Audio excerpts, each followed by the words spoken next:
no Brasil, a grande maioria já passou por lá. Amém? Quem aqui nasceu em berço evangélico? Só para mim saber, você é crente porque você vê aí seus pais, seus avós crentes. Quantos são isso? Levanta a mão. É quanta gente? Tem um pessoalzinho aqui, glória a Deus, que benção. Isso é bom, maravilhoso.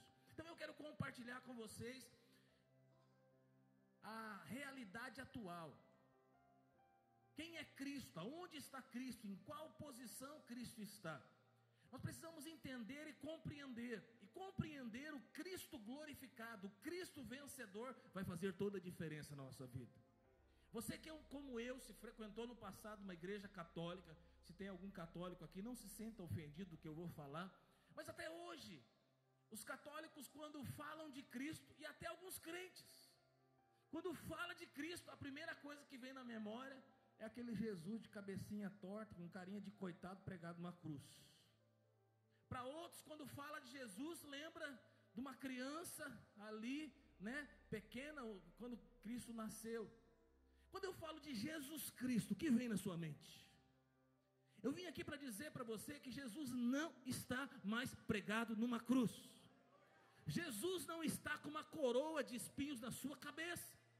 Jesus não está mais naquilo que ele viveu lá, aquilo que ele passou, que o Cristo que foi para o Calvário, o Cristo que morreu, pregado numa cruz.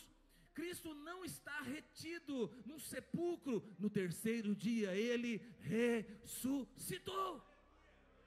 Essa é a maior necessidade da igreja de entender hoje.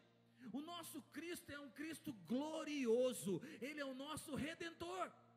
Ele é o nosso Salvador, Ele é soberano, Ele é vitorioso, Ele é amoroso, Ele é justo, Ele é fiel, Ele é infinito no seu conhecimento, Ele é eterno no seu amor, Ele é inabalável, Ele é implacável, Ele é acessível, Ele está dentro de nós, na pessoa do Espírito Santo. O texto que nós vamos ler Apocalipse 1 até o verso 9, o texto que nós vamos ler, João era o último dos discípulos que estava vivo, porque todos os discípulos haviam sido mortos. A igreja está passando por um momento muito difícil, muita perseguição, muita morte. Então muitos que seguiam a Cristo foram cerrados no meio, outros foram jogados, as feras, e ali feras comeram pessoas, crentes, porque não negaram o evangelho. Outros foram crucificados, outros crucificados de cabeça para baixo. A igreja sendo massacrada. Na visão daqueles que estavam olhando do lado de fora, a igreja estava sendo destruída, enfraquecida. Essa era a visão de todos. O comentário da época era o seguinte: será que a igreja vai subsistir depois de tamanha perseguição? Toda a liderança da igreja foi morta, os principais, os 12 que Jesus formou, morreu, e o último que sobrou, João, foi jogado, foi levado lá numa ilha de Patmos, para morrer de fome, para morrer no meio do nada. Mas você sabe, o nosso Deus é grande, forte e poderoso. O homem pode arquitetar planos maquiavélicos, o diabo pode dar planos na mão de homens para destruir pessoas, para acabar com a igreja, mas o nosso Deus está acima de tudo e acima de todos. Nesse momento tão sombrio da igreja, dos discípulos, da história da igreja, está lá João na ilha de Patmos, e ali naquele lugar isolado, sozinho, Deus dá a ele a revelação do Apocalipse. No momento tão difícil, Deus entrega para João algo tão precioso. E por que Deus dá para João algo tão precioso? Esse livro, o livro de Apocalipse, porque Deus estava falando para a igreja: eu estou cuidando de vocês, eu não estou morto, a morte não pôde me reter, a morte não pôde me segurar. Hoje eu estou assentado num trono de governo e senhorio, eu governo e sustento todas as coisas. Era um tempo de dor, de angústia, de perseguição, de lágrimas, de morte, de martírio, de opressão, e a igreja precisava compreender quem é Cristo, ver Cristo como grande Senhor, e ver Cristo como Deus Todo-Poderoso. Então, quando eu e você perdemos a visão de quem é Cristo, quando nós não entendemos quem Cristo é, aonde Ele está, nós passamos a ser pessoas intimidadas, cheios de medo, cheios de dúvida, cheios de incerteza. Conhece crente covarde, crente medroso?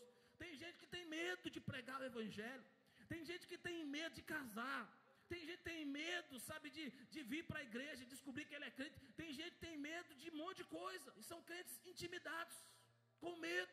O diabo fala: eu vou acabar com a sua família. Ah, não, diabo, por favor, não acaba com ela, não. O diabo fala: eu vou fechar a porta de emprego. Ah, não, eu vou ficar desempregado. O diabo fala: eu vou colocar uma doença na sua família. Ah, diabo, por favor, não faça isso comigo. Chacoalha o irmão que está lá e fala: não é com você não, né, irmão? Quando eu e você ficamos olhando para o diabo, ficamos ouvindo a voz do diabo, ficamos olhando para a economia do mundo, para a economia do Brasil, quando nós olhamos, falamos: nossa, mais uma guerra, mais uma crise, será que vai estourar a terceira guerra mundial? Ah, será que... Irmão, vou dizer para você, eu e você não vamos ficar olhando para fora, o que o diabo está fazendo, o relatório que ele vai mandar para nós temos que olhar para aquele que está sentado no trono e tem o governo de todas as coisas, e nós temos que falar: ah, Senhor, eu sei que o Senhor está no governo de tudo, e o Senhor cuida de mim, da minha família, da minha casa, do meu emprego. A porta que o Senhor abriu, ninguém pode fechar. As promessas que o Senhor liberou para a minha vida, elas vão se cumprir. Pode ir contra tudo e contra todos, se foi Deus que falou, vai cumprir. Cristo, Ele é o maior. Cristo é o maior. Deus está falando para a igreja: Cristo é maior do que o imperador de Roma. Eu estou dizendo para você: Cristo é maior do que os seus medos. Cristo é maior do que a sua ansiedade, que às vezes não permite você dormir. Cristo é maior do que a sua dificuldade financeira. Cristo é maior do que o seu relatório médico que diz que você tem uma doença. Cristo é maior do que os problemas que a sua família tem. Cristo é maior do que a sua pressão arterial, o seu estresse. Cristo é maior, sabe, do que as injustiças que estão fazendo na sua vida. Cristo é maior do que os líderes políticos do Brasil e do mundo. Cristo é maior do que as suas tentações, as suas dificuldades. Cristo é maior do que aquilo que falam para você, as críticas que lançam contra você. Cristo é maior do que as suas dúvidas. Cristo é maior do que tudo. Ele venceu a morte, está assentado num trono, numa posição de governo. Ele é o seu Pai. Ele cuida de você. Ele cuida da igreja. Você faz parte da igreja. Você faz parte dos escolhidos. E Apocalipse 1, verso 9 diz assim: eu, João, irmão vosso e companheiro na tribulação, no reino e na perseverança, em Jesus, achei-me na ilha chamada Pátimos, por causa da palavra de Deus e do testemunho de Jesus. Ele fala o porquê está lá. Achei-me em espírito no dia do Senhor, e ouvi por detrás de mim grande voz como de trombeta, dizendo... Vamos ver agora, ele vai dar a revelação, aquilo que ele ouviu, aquilo que ele recebeu da parte de Deus. E foi dito o seguinte: o que vês, escreve em livro e mande às 7 igrejas: Éfeso, Esmirna, Pérgamo, Tiatira, Sardes, Filadélfia e Laodiceia. Voltei para ver o que falava comigo, e voltando vi 7 candeeiros de ouro, que representam as igrejas. E no meio dos candeeiros, que representa a igreja, um semelhante a filho do homem. Quem é? Jesus. Com vestes talares e cingido na altura do peito, com uma cinta de ouro. A sua cabeça e cabelos eram brancos como a alva lã, como neve os olhos e como chama de fogo. Os seus pés como semelhante de bronze polido, como refinado numa fornalha. A voz como a voz de muitas águas. Tinha na mão direita 7 estrelas, e da sua boca saiu uma espada afiada de 2 gumes. O seu rosto brilhava como o sol na sua força. Em outras traduções diz: o sol ao meio-dia. Quando o vi, caí aos seus pés como morto. João, o apóstolo queridinho de Jesus, é aquele que a Bíblia diz que deitava a sua cabeça sobre o peito de Jesus. João, ele é alguém que teve intimidade com Jesus, o Jesus antes de morrer e ressuscitar. Mas quando agora ele vê aquele que morreu e ressuscitou, antes ele deitava a sua cabeça no peito de Jesus. Agora, irmão, quando ele olha para Cristo, quando ele vê Cristo, o que acontece com ele? Puf, cai como morto. quando ele tem a revelação do Cristo, ele cai como morto. Estou no verso 17. Quando vi, caí aos pés como mortos, porém ele pôs sobre mim a mão direita, dizendo: não temas, eu sou o primeiro e o último, o alfa e o ômega, aquele que vive. Estive morto, mas eis que estou vivo pelos séculos dos séculos, e tenho a chave da morte e do inferno. Escreve, pois, as coisas que viste, e as que são, e as que hão de acontecer depois dessas. Quanto ao mistério das 7 estrelas que viste na minha mão direita, e os 7 candeeiros de ouro, as 7 estrelas são os anjos das 7 igrejas, e os 7 candeeiros são as 7 igrejas. Diga glória a Deus. Aqui então eu quero trazer 3 verdades para nós, sobre destacando quem é a igreja, né? Aquilo que o Senhor está trazendo para nós hoje. A primeira verdade que eu quero trazer para você sobre Cristo é a singularidade gloriosa de Jesus. Cristo, ele é o grande vencedor. Cristo, ele não é mais aquele que está numa cruz morto. Cristo não é aquele mais que tem uma coroa de espinhos sobre a sua cabeça. Cristo agora ele tem a coroa da glória. Cristo, ele é o Rei dos reis e Senhor dos senhores. Você tem noção de quando você estava cantando, louvando e adorando, quem que você estava adorando? O Rei dos reis e Senhor dos senhores. É como eu disse para você, muitos não têm noção de quem Cristo é, a posição que ele está. Pastor, mas não é verdade que ele veio como um homem sofredor, um homem cheio de dores? Ele não é aquele que padeceu. Tudo isso é verdade, irmão, mas é uma verdade passada. Isso aconteceu, isso é um fato histórico, isso aconteceu lá atrás. Jesus não está mais nessa posição. Essa é uma verdade passada. A verdade atual é que Cristo está revestido de glória. O nosso Deus é um Deus glorioso, o nosso Deus é um Deus poderoso. O diabo não pôde vencer Jesus, e agora ele não pode nem olhar para Cristo. Nós não podemos olhar para ele. Ele é aquele como o sol ao meio-dia, nós não podemos ver a sua face. Ele é um Deus forte, grande, poderoso. Diga glória a Deus. A Bíblia diz aqui, né, que Jesus ele é representado como rei e sacerdote.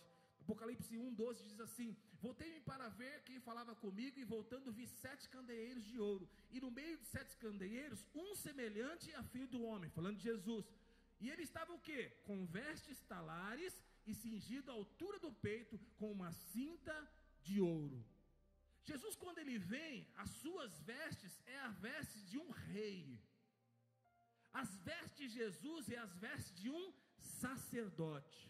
O que Jesus está passando para mim e para você, quando ele vem com as vestes de sacerdote? Ele está dizendo para mim e para você: eu sou o sumo sacerdote.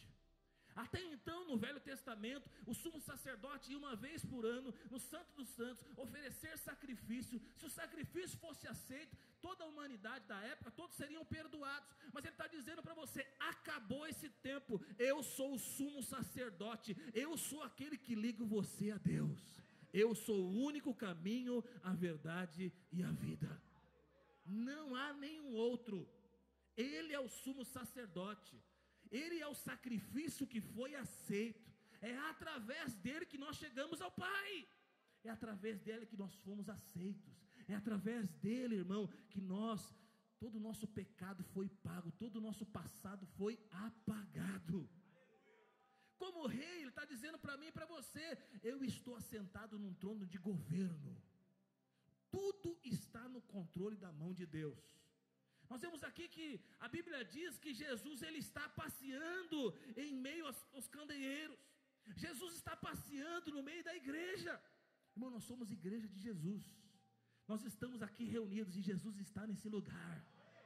Por isso é importante você saber que você não vem para um qualquer culto, para um cultinho, para uma reunião. Você vem para a Assembleia dos Santos. Você vem para um lugar onde o Senhor ele passa no meio da igreja. O Senhor ele cuida da igreja.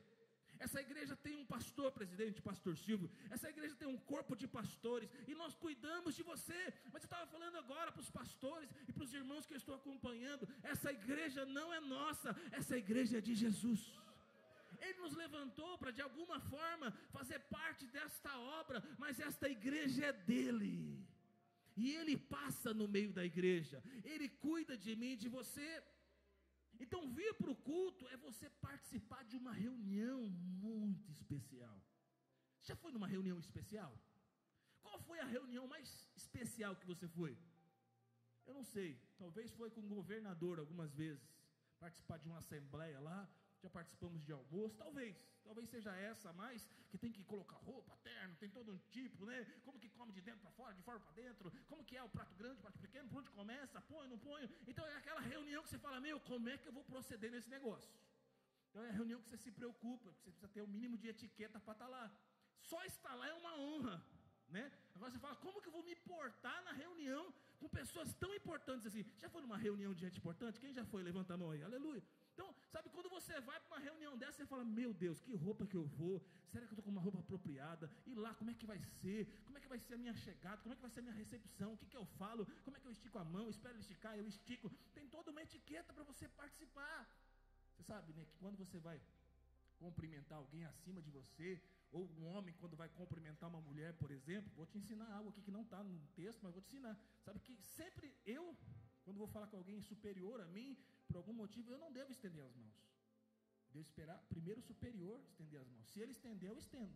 O que ele fizer, eu vou dar a resposta. Assim, todo homem jamais deveria cumprimentar uma mulher sem esperar ela primeiro. Então, se ela vai estender a mão sim ou não, então um homem elegante como você tem que esperar. Isso é o que diz a etiqueta. Por que você está falando isso, pastor? Porque você está vindo para o culto. Você está vindo para uma reunião mais importante com o governador. Você está diante de alguém mais importante do que qualquer pessoa nesta reunião. E você deve falar, Senhor, que privilégio participar de um culto. Que privilégio, Senhor, eu ter sido convocado esse domingo para estar aqui no meio da igreja. Que roupa que eu vou? Como que eu vou me portar? O que eu vou fazer para ele me ver nessa reunião e para me portar de forma a qual eu esteja de forma apropriada? E às vezes, irmão, de forma apropriada é rasgar o seu coração, é derramar suas lágrimas, é dar glória a Deus, é aleluia, é participar, é vir aqui para receber a palavra de Deus e se alimentar. O Rei da Glória está nessa reunião. O Criador de todo o universo está aqui, o Salvador da igreja está aqui, o cabeça da igreja está aqui, o Redentor está aqui, o intercessor, o supremo advogado, o rei, sacerdote, ele está no meio de nós. Alguns aspectos que nós vemos aqui nesse texto da igreja gloriosa. O livro de Apocalipse, eu preciso falar para você e reforçar isso, é um livro simbólico, não é um livro literal. Até no seu Instagram, você vai ver alguns pastores lidando com o livro de Apocalipse de forma literal. E aí ele lê o texto e ele vê tudo como forma literal. Aí complica demais o livro de Apocalipse. O livro de Apocalipse não é literal, é simbólico. E aí é o seguinte, tem algumas coisas que nós não podemos morrer por algo, porque é simbólico. Então, é lógico que a Bíblia explica a própria Bíblia. Então, vamos ver aqui, a Bíblia diz, cabelos brancos como a neve. Foi dessa forma que João viu Jesus. Você fala, então eu vou aguardar Jesus vindo de cabelo branco.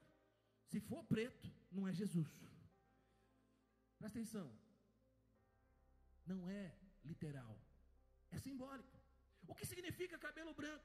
Cabelo branco, né, como a lã, significa que ele é eterno, significa que ele é ancião de dias, significa que ele é anterior ao tempo, significa que ele existiu antes de todas as coisas, significa que ele é o próprio Pai da eternidade, significa que ele é atemporal, ele é antes de tudo. Significa que Jesus é autossuficiente, ele é eterno, significa que Deus não foi criado, Deus, ele criou todas as coisas. Já perguntaram para você, quando Deus foi criado? Quando Deus nasceu? Deus não nasceu, ele é eterno, diga glória a Deus. A Bíblia diz que ele tem olhos como chama de fogo.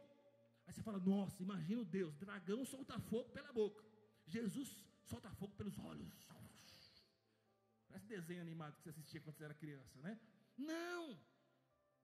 Não é literal, é simbólico. Significa que ele é o Deus onisciente, ele sabe de todas as coisas, ele sonda todas as coisas, ele conhece tudo. Antes palavra saia da minha boca, Deus já conhece.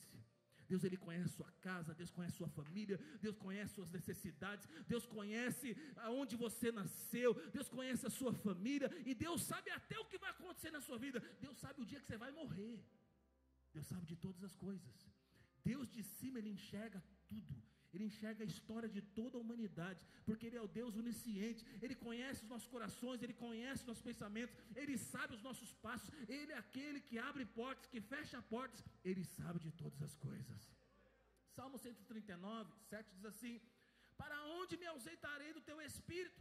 Para onde fugirei da tua face? Se subo aos céus, lá está. Se faço minha cama no mais profundo abismo, lá está também. Se tomas as alvoradas e me detém nos confins dos mares, ali estará a sua mão.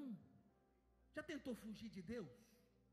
Dá para você fugir da sua esposa, dá para você fugir dos boletos, aí eles tentam correr atrás de você de novo, né?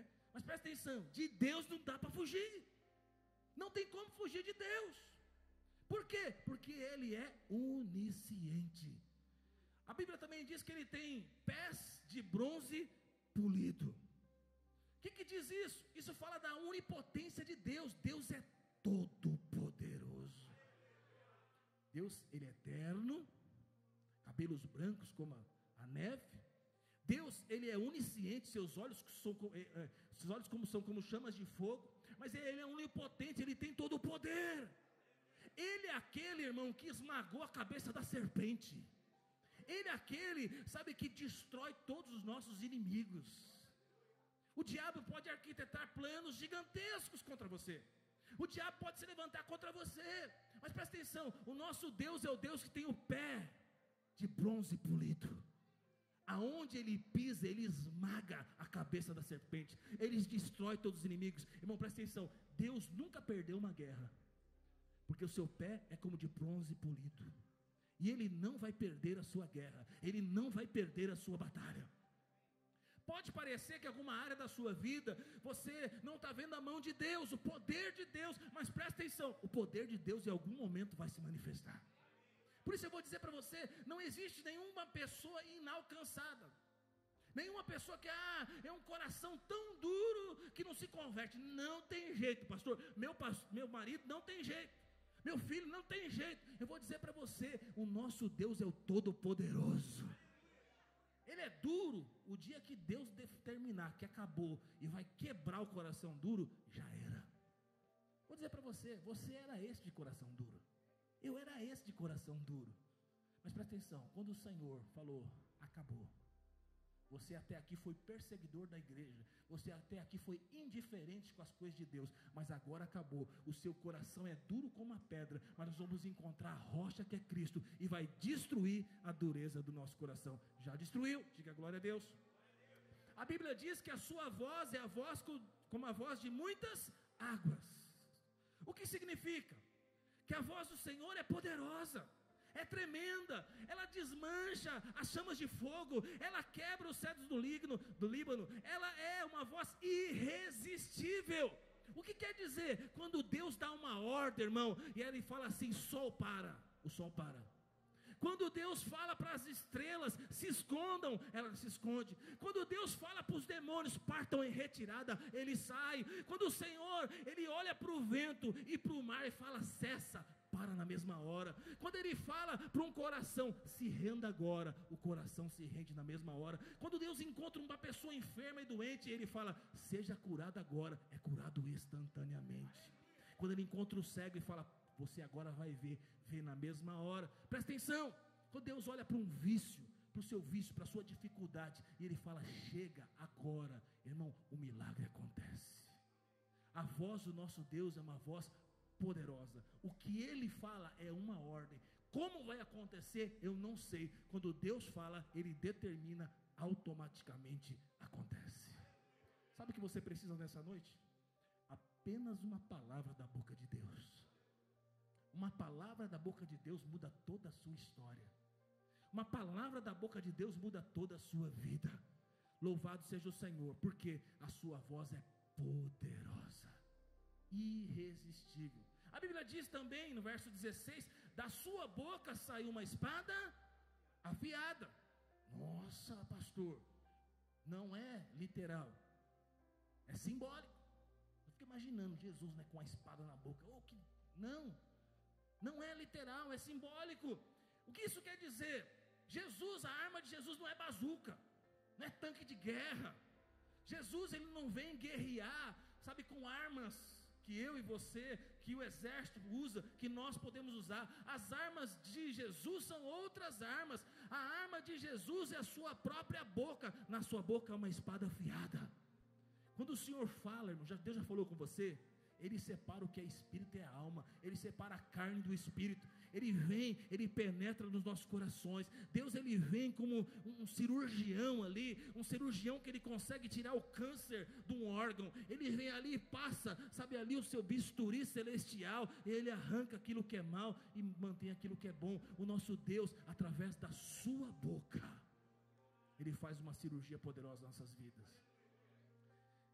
Tem irmãos que acreditam, eu já acreditei também, respeito se você acredita, não fica ofendido que eu vou te falar, mas tem gente que acredita que no final, na batalha do Armagedon, estamos vendo agora, né, guerra, né, então estamos vendo, descobriram, parece que os Estados Unidos meio que traindo Israel, sei lá, mais ou menos isso aí, o Irã atacando agora Israel, e tudo isso, fica imaginando que a batalha do Armagedon, né, e você já assistiu alguns filmes, eu também, né, sempre os Estados Unidos está do lado de Israel, que vai estar do lado de Jesus, e os Estados Unidos vai ser o grande vencedor, que vai ajudar Jesus a vencer a batalha do Armagedon. Então são os americanos que fazem o filme, puxa a sardinha para o lado deles, né? Mas presta atenção, alguns acreditam que a batalha do Armagedon vai ser envolvendo um monte de homens, e aí vai ter canhão, guerra. Irmão, pastor Chico acredita assim, eu também acredito. Eu acredito, irmão, que a coisa vai ser muito simples. Eu acredito que quando Jesus vier, Ele vai vir com os seus, com a igreja, aqueles que já morreram, Ele vai vir, e nós, se estivermos vivos, nós vamos subir, e vai ser um encontro com Jesus nos ares. Aí de fato vai haver uma batalha, porque todo olho verá, todo mundo em todo o planeta vai ver a volta do Senhor Jesus. Então vai ser um momento poderoso, glorioso, triunfante. Aí pastor fala, agora vai ter a guerra. Eu imagino com a espada, o pastor Nivaldo com uma metralhadora, o outro com um fuzil, e Jesus entregando as armas, e nós vamos tudo para a guerra. Irmão, a Bíblia diz que com o sopro da boca de Jesus vai matar o diabo. Irmão, com o sopro da boca de Jesus acabou toda a guerra. Aí Ele vai bater nas minhas costas e falar, você é fera, aleluia, vencemos essa batalha junto. Mas não fiz nada, Jesus. Não, estamos juntos, aleluia, você faz parte dos vencedores. Oh Deus, de novo, é muita graça, é muita bondade.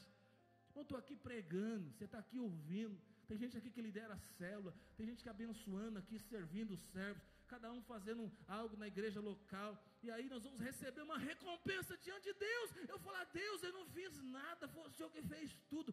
Mas tem uma recompensa para você. Eu lembro do meu filho, mas Davi, quando podia lavar carro, hoje não pode mais, daqui mora em casa, condomínio não pode, apartamento não pode. Antigamente, porque muito tempo, quando morava na casa, eu ia lá lavar o carro. Aí vinha a criança, um menino pequeno, né, pegar a bucha, querer imitar o pai. Aí pegava uma bucha pequenininha que derrubava no chão, pegava ali a areia com sujeira, ia passando na lateral do carro, dá uma angústia, não dá, homens. E aí ele está te ajudando, né? E aí ele, em vez de ajudar, ele está riscando o carro. Você fala, meu Deus do céu, lava a bucha, está derrubando no chão, não passa no carro. Mas chega uma hora que você fala, arrisca aí, vai, senão vai, está ajudando, mas está atrapalhando, o sol está vindo e está secando ali o sabão. E aí no final das contas o carro fica limpo. De vez em quando tira o menino assim, né? Sai daí, aí acabou, tal, tira ele. Nossa, filho, nós lavamos o carro, ficou lindo, não ficou? Irmão, ele mais atrapalhou do que ajudou. Mas aí, como um bom pai, você fala, ficou lindo e você fez parte disso. Eu às vezes me vejo assim com Jesus, sabe? Deus permitindo que eu faça parte desta obra, e Deus se alegrando comigo, fazendo parte dessa obra, e no final das contas nós vamos receber uma recompensa ainda. Diga glória a Deus. A Bíblia também diz que o seu rosto brilha como o sol. Apocalipse 1,16 diz isso. Então presta atenção. Eu ouvi uma história que acho que ilustra bem isso. Um ateu, uma toa, né? Alguém que fala que não existe Deus, foi até um pastor, um homem sábio, e falou para ele, eu quero que, se seu Deus existe mesmo, eu quero que você me mostre o seu Deus, porque se ele existe eu quero ver. E aí o sábio falou para ele: amanhã, meio-dia em tal lugar, eu vou te encontrar e você vai ver o meu Deus. E aí no outro dia, meio-dia, estava lá o homem, chegou o homem sábio, e falou: e aí, cadê o seu Deus? Ele falou: olha para o sol. E aquele sol brilhando e radiante, o homem não conseguia ver, não conseguia abrir os olhos. Ele falou: não consigo ver, a luz do sol é muito forte.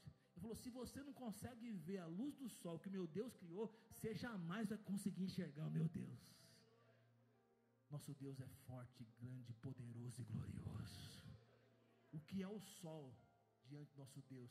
O sol foi criado pelo nosso Deus, o planeta foi criado pelo nosso Deus. Jesus é aquele que experimentou dores, é aquele que experimentou sofrimento. A cruz foi algo terrível, o Calvário foi algo insuportável. O nosso Salvador, ele suou gotas de sangue, tamanha angústia. O Senhor Jesus, ele foi cravado numa cruz. O nosso Jesus, ele morreu na cruz. O nosso Jesus, ele foi colocado num sepulcro gelado, a pedra foi rolada e ali fechou, ali acabou tudo. Mas presta atenção, Jesus não ficou naquele túmulo. Ao terceiro dia ele ressuscitou. Ele ficou mais um período com os discípulos, com seu corpo glorificado, mas ele não ficou mais com os discípulos. Ele falou: eu preciso ir, porque eu tenho que enviar um que é maior do que eu, que é o Espírito Santo. Se eu não for, ele não virá. Ele foi à destra do Pai, ele está numa posição gloriosa. E presta atenção, o Espírito Santo de Deus foi enviado para mim e para você. Quem é Jesus? É aquele que está sentado no trono, e o seu rosto brilha como o sol ao meio-dia. É esse que nós servimos hoje, irmão. Então, quando você conseguir ver o tamanho do seu Deus, o quão glorioso é Jesus, a posição que ele está, irmão, o seu problema não virou nada agora, a sua dificuldade não é nada, porque o Deus Todo-Poderoso está sentado no trono. A segunda verdade que eu tenho que dizer para você é que a obra grandiosa de Jesus que ele fez para a igreja. Que obra? Ele é grande, ele é forte, ele é poderoso. Seu cabelo é branco como a neve, a sua boca como uma espada afiada, os seus olhos como chama de fogo, o seu pé como um latão reluzente, a sua voz como a voz de muitas águas, e por aí vai. Mas presta atenção, ele fez uma obra gloriosa pela igreja. Em primeiro lugar, ele amou a igreja. No verso 5 diz assim: aquele que nos ama e pelo seu sangue nos libertou dos nossos pecados. Você pode dizer para a pessoa que está do seu lado: Jesus te ama.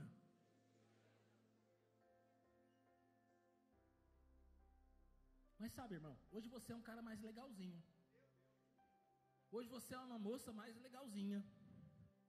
Mas vou dizer para você: você sem Jesus, eu sem Jesus,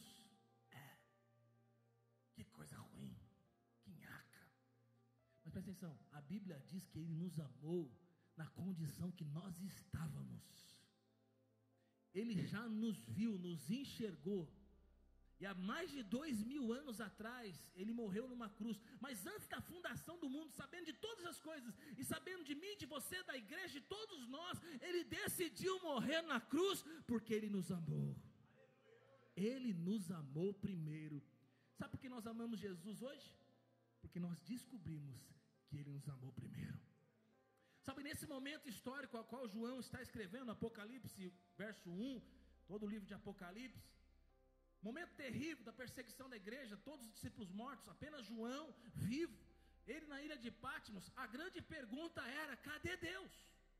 Cadê o seu Deus? A igreja vai acabar. Olha o que está acontecendo com a igreja. Essa era a grande pergunta, era o grande questionamento. Cristãos crucificados, cristãos queimados vivos, sabe, pessoas ali por ser crente perdendo os seus bens. A grande pergunta era: cadê seu Deus? O nosso Deus morreu na cruz do Calvário porque nos ama. Ele não está no meio de nós porque ele precisa ir ao Pai, porque no Pentecostes ele vai enviar o Espírito Santo de Deus. Deus nos ama. Ainda que ninguém te ame, ainda que você seja traída pelo seu marido, ainda que você não tenha conhecido os seus pais, ainda que na sua casa você não tenha valor algum, eu estou aqui para dizer: Jesus te ama, Jesus te ama, Ele morreu por você. E quando você descobre que Jesus te ama, não importa mais o amor das pessoas. O amor das pessoas é um detalhe para nós, porque Deus me amou, Ele me salvou, Ele me libertou, eu sou filho amado de Deus. Quando nós descobrimos que nós somos amados de Deus, eu me torno completo. Eu sou amado, eu sou especial. E isso faz toda a diferença na nossa vida. Agora, porque eu fui amado, eu sei disso, eu amo Deus também. E porque eu amo Deus, eu recebi esse amor, agora eu consigo amar as pessoas. Agora eu faço parte da igreja. Nunca duvide do amor de Jesus para você.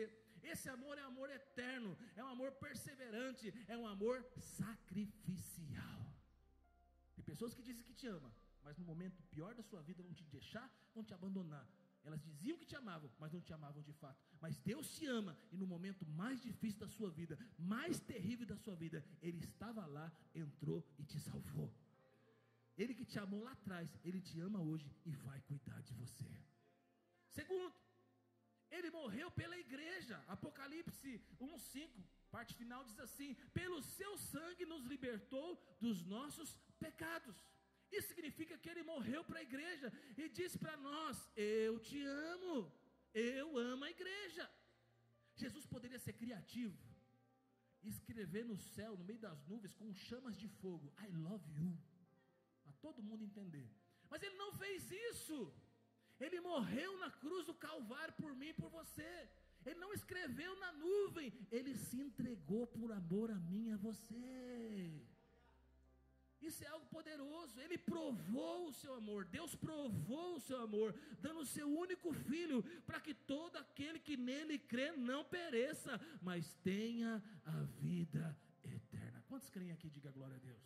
Aleluia.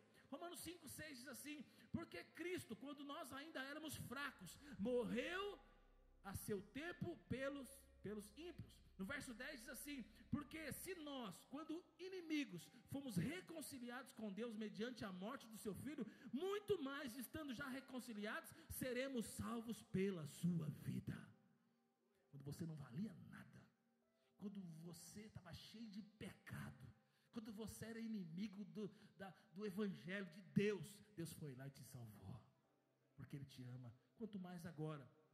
Romanos 5:8 diz assim: mas Deus prova o seu próprio amor para conosco, pelo fato de ter Cristo morrido por nós, sendo nós ainda pecadores. De vez em quando você fala para o seu marido: você me ama mesmo? Compra uma pizza hoje então. Você me ama mesmo? Acontece na nossa casa, sim ou não? Seus filhos às vezes perguntam: você me ama? Então às vezes prova o seu amor. Então às vezes o nosso relacionamento conjugal, marital, nosso relacionamento com as pessoas tem um momento de provar o amor. Mas presta atenção, Deus provou o seu amor pelo fato de ter morrido por mim e por você. Apocalipse 1:18 diz assim: e aquele que vive, estive morto, mas eis que estou vivo pelos séculos dos séculos, e tenho a chave da morte e do inferno. Aquele que estava morto ressuscitou e está vivo pelos séculos dos séculos. Glória a Deus. Em terceiro lugar, Ele honrou a igreja. Olha que poderoso isso aqui, irmão. Apocalipse 1:6 diz assim: e nos constituiu reino, sacerdotes para o seu Deus e Pai, e a Ele a glória e o domínio para os séculos dos séculos. Irmão, Deus só não salvou não, Deus Ele nos constituiu reis. Tem uma pessoa que está ao seu lado e fala: você é um rei, você é uma rainha, você é um rei. Deus poderia ter comprado a gente do mercado de escravos, que é lá que nós estávamos, e falar: vem para cá que agora você vai ser meu escravo. Não, Deus falou: agora você é um rei, agora você faz parte da realeza, agora você faz parte da nobreza. Ele é o rei dos reis. Por quê? Porque a sua igreja possui muitos reis. Cada homem aqui é um rei, cada mulher é uma rainha. Ele é o rei dos reis, Ele é o rei de toda a igreja. Nesse mundo também tem muitas pessoas que se acham reis, não são, mas nesse mundo tem muitas pessoas que acham que são reis. presidente, sou prefeito, sou vereador, sou um empresário importante. Eles se acham importante, mas ele é o rei dos reis. Ele governa todas as coisas. O que significa que ele tem um reino de reis e sacerdotes. Nós não somos apenas rei, irmão, nós também somos sacerdotes. O que um sacerdote fazia no Velho Testamento? Ele ia lá, fazia sacrifício para o perdão de pecados das pessoas. Então o sacerdote é aquele que levava as pessoas a Deus. E o que nós somos hoje? Reis, mas também somos sacerdotes. As pessoas são salvas através da nossa vida. Nós pregamos o Evangelho, nós oramos, nós trazemos as pessoas para o reino de Deus. Nós somos usados para ganhar pessoas para Jesus. Como sacerdote eu estou orando, eu estou buscando, eu estou invocando o Senhor. E a pessoa que está do meu lado, que às vezes nem é crente, nem sabe o que está fazendo, às vezes é novo convertido, eu como rei, como sacerdote, estou buscando a presença de Deus. E quando eu estou buscando, quem está do lado sente também, quem está do lado recebe também. Por isso, irmão, é muito bom ter uma vida devocional no seu quarto, no seu trabalho, sei lá onde você ora e busca a Deus. Mas quando nós estamos reunidos como Assembleia dos Santos, cheio de reis e sacerdotes, um monte de gente sacerdotando aqui, um monte de gente orando, um monte de gente buscando, irmão, sobra a bênção para todo mundo. É glória, é poder, é unção, é manifestação de Deus. Quais são as implicações? Terceira e última, implicações de tudo isso que eu estou falando para você. Em primeiro lugar, você não precisa mais ter medo da vida. Por quê? Ele diz assim no verso 17, parte final, diz assim: não temas, eu sou o primeiro e o último. Não precisamos mais ter medo. Por quê?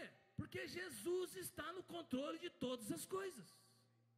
Porque nada pode reter Jesus. O diabo não pôde, nada poderá.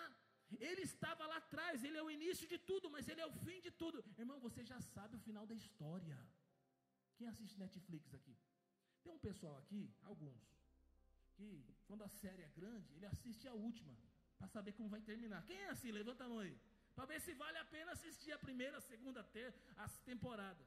Então ele vê o fim para assistir. Eu sei que alguns de vocês falam que aí é sem graça, aí não tem graça. Mas tem gente que quer economizar tempo, assiste o fim para saber se vale a pena passar por tudo aquilo. Quantos estão nessa aí? Levanta a mão, só para eu saber. Aleluia. Irmão, Deus é tão maravilhoso que Ele já mostrou o fim para nós. E às vezes, você saber o fim é importante. Porque quando você sabe o fim, irmão, qual que é o seu fim? Qual é o seu fim? É um túmulo gelado? É ali que vai acabar a sua vida? Sabe, é os bichos comendo seu corpo? E acabou? Não, irmão, o seu fim não é um túmulo gelado. O seu fim, quando você fechar os olhos aqui, você vai abrir diante do Rei dos Reis e Senhor dos Senhores. E com Ele você vai viver a eternidade. Você vai aguardar o final de todas as coisas, né? Você vai estar no estágio intermediário, só alma ali, né?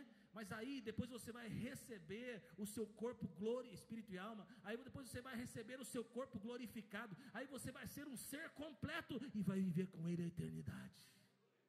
O que é hoje? A lutinha que você está passando, que eu estou passando, eu já sei qual é o fim. O meu fim é na glória com Deus. O que é hoje? A luta com seu marido? Segura aí, mulher. Vai passar rápido.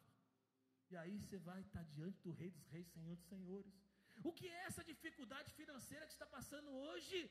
Sabe, lá diante do Senhor não há dor, não há sofrimento, não há dificuldade. Diante do Senhor é um lugar de gozo, alegria, satisfação. Lá diante dele nós vamos ser recompensados, porque testemunhamos a Cristo. Ele é o primeiro e o último. Ele está dizendo para João: não temas. Para a igreja, não temas. João, você está aí largado na ilha de Patmos. Não temas, eu sou o primeiro e o último. E manda a carta para 7 igrejas. Eles estão sendo mortos e perseguidos, mas fala para eles: não tenha medo. O bicho pode comer, a fera pode comer, mas o final deles não vai ser comido por fera. O final, quando eles morrerem lá, eu vou receber cada um deles na glória. Cada um deles vão receber a sua recompensa. Segunda coisa, você não precisa ter medo da morte. Apocalipse 1,18 diz assim: eu tenho as chaves da morte e do inferno. Irmão, teve um dia que a morte morreu. Diga para o irmão que está ao seu lado: a morte morreu. Morreu. Nós não temos mais nada a ver com a morte. Isso significa que nós estamos adorando aqui, buscando aqui, servindo aqui, mas uma hora nós vamos servir Ele nos céus para a eternidade. Irmão, aqui é só um treinamento. Por isso que eu vou falar para você, quem não gosta de igreja, não gosta da palavra, não gosta de crente, não gosta de estar com os irmãos, irmão, eu vou dizer para você, não vai ter lugar para ele lá no céu. Então aqui é um treinamento. Se você está aqui hoje, você não gosta de nada que está acontecendo aqui, pede para Deus salvar, pede para o Espírito Santo te convencer, pede para Deus bradar. Tem pentecostal aqui? Pede para Deus bradar lá no céu, para a sua salvação ser hoje. Aí você vai ser transformado, você vai receber, você vai ser uma nova criatura, uma nova natureza. Aí você vai começar a gostar das coisas de Deus, porque você vai gostar de adorar, de ler a palavra, de sentir a presença de Deus. Tudo isso é o antigozo daquilo que Deus vai fazer. Quantos amam estar na igreja? Aleluia. Tem gente que ama tanto estar na igreja que não se satisfaz com a igreja. Ele vem para aqui, para a reunião da igreja no domingo, ele vem para a reunião da igreja na quarta, ele vai lá numa célula. Tem gente que vai em 2, 3 células por semana.